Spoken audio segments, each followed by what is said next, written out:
সাদা কালো ছবিকে মাত্র একটি ক্লিকেই কালারফুল করে ফেলুন। হ্যাঁ, আমাদের সকলের বাসায় কিছু না কিছু সাদা কালো ছবি আছে। সেটা আমাদের দাদার হতে পারে কিংবা নানার হতে পারে, যে কারো হতে পারে। সো সেই সাদা কালো ছবিকে কিভাবে কালারফুল করবেন শুধুমাত্র একটি ক্লিকে, তাও আবার কোনো অ্যাপস ছাড়া। তো চলুন দেখে আসি কিভাবে সাদা কালো ছবিকে মাত্র একটি ক্লিকেই কালারফুল করে ফেলবেন। সো বেশি কথা না বাড়িয়ে ফিরে আসছি একটি ইন্ট্রোর পর।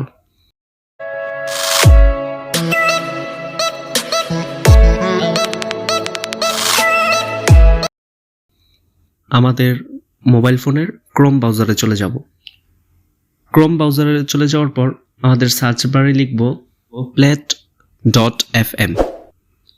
plate.fm লেখার পর আমরা এই ওয়েবসাইটটিতে ঢুকব। তো ওয়েবসাইটটিতে ঢোকার সাথে সাথে এখানে দেখতে পারবো আপলোড ইমেজ। তো এখানে আমাদের একটি ক্লিক করতে হবে। দেওয়ার সাথে সাথে আমাদের এরকম একটি ইন্টারফেস শো করবে, সাথে সাথে আমাদের গ্যালারিতে নিয়ে যাবে। তো গ্যালারিতে আসার পর আমাদের সাদা কালো ইমেজটা আছে, আমরা সেই ইমেজটা দিয়ে দেব।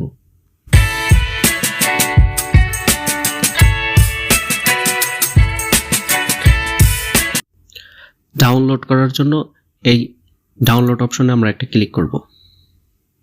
সো আমরা ডাউনলোড অপশনে ক্লিক করে দিয়েছি। সো এটা ডাউনলোড হয়ে গিয়েছে।